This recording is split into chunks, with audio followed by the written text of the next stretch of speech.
So, diving into this approach, it's all about a strategic benchmarking framework that's uh, really methodically broken Mm-hmm. down into 6 steps, and it immediately grabbed my attention with its clarity. Absolutely. It outlines things like um, identifying who exactly you're measuring yourself against in the self-media landscape, Yeah, which is pretty critical before you can make any improvements. right. Step one is all about pinning down your benchmark targets. Think of it as selecting self media channels or brands that um, display stellar performance both in audience engagement and commercial success. Mm-hmm. You've really got to choose those who set the bar in the industry.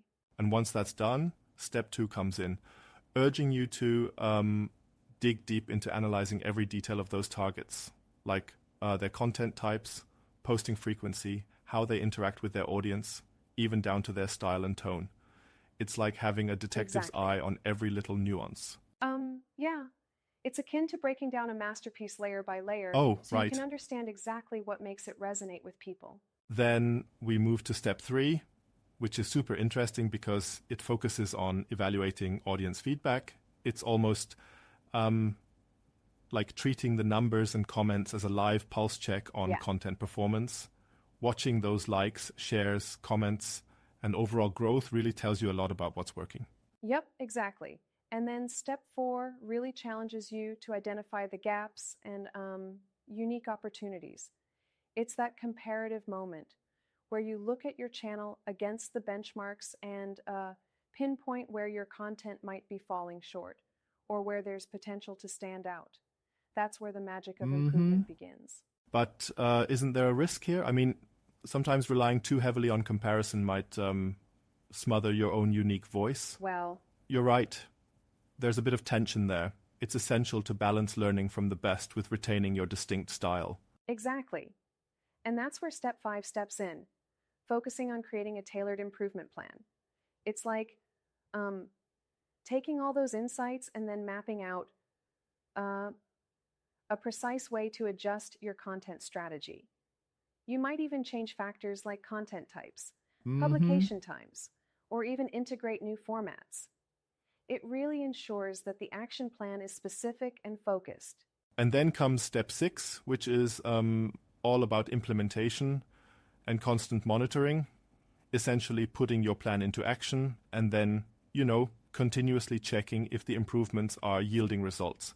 It's like a Exactly. cycle: implement, observe, refine, and then implement again. Right. It's a continuous loop. It's like driving a car where you're always adjusting the speed and direction based on what the road is throwing your way. Oh, absolutely. You're always in tune with the changing landscape of audience engagement. And the strategy emphasizes not just efficiency, but also lowering risk by learning Yeah, directly from the success of others. Basically, you're reducing your trial and error phase by following what's already been proven out there. precisely. It's like having a roadmap that was tested and updated repeatedly, ensuring each turn you take is a move in the right Mm-hmm. direction.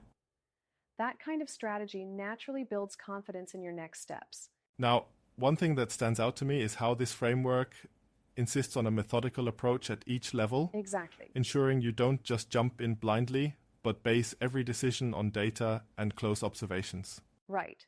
It's super analytical. Each step from identifying the benchmark targets to monitoring the representative metrics is carefully mapped out. Yeah? It essentially creates a feedback loop where you're constantly getting smarter about your decisions. Do you think there's a danger, though, of becoming too focused on those metrics? Sometimes the numbers might mask the bigger picture.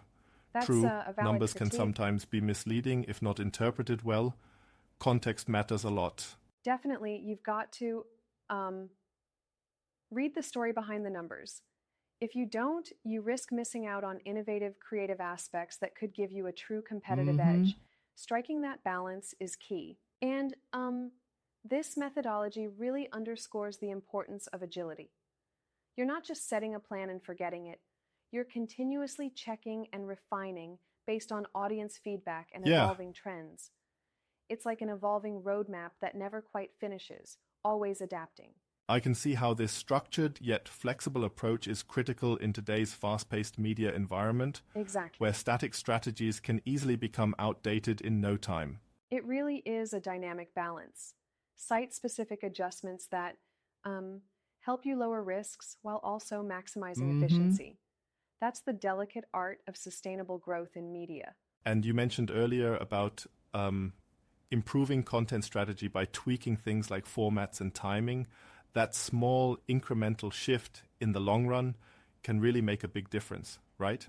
Even little changes can drastically boost engagement and brand recognition over time. It's like fine-tuning a musical instrument. A slight tweak on one string, and suddenly the whole performance improves. Oh, definitely. It creates a symphony out of what once was just noise. And the continuous monitoring part, that's the final seal of the strategy. Constantly reviewing those key indicators ensures that you're not just following a plan, but evolving with it. Exactly. Because the digital landscape is always in flux. This approach really feels like it provides safeguards against risks, while opening up rapid entry points and creating sustained cycles of optimization. It's essentially a formula for iterative growth that's both thoughtful and proactive. And isn't that the charm? Combining analysis with real-world applications so you're always ahead of the curve? Absolutely. Bridging strategic insight with actionable steps is what makes it so robust. Overall, I'd say this benchmarking strategy isn't just theory.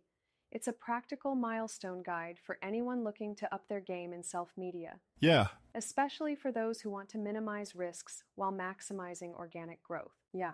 This conversation has definitely sparked a lot of ideas on the strategic planning front, taking lessons from the best and fine-tuning them to your unique scenario. Because at the end of the day, a methodical process like this is all about ensuring you're continuously learning and evolving. Exactly.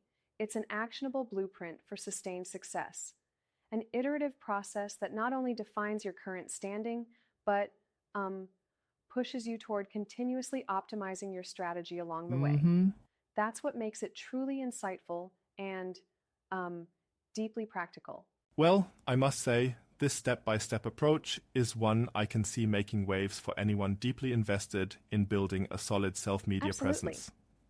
It's all about learning from the best while carving out your own distinctive space. Thanks for this engaging chat. The blend of rigorous analysis and constant adaptability makes this benchmarking strategy a real game changer for sustainable digital growth. Yeah. And I'm already looking forward to seeing how these ideas evolve in practice.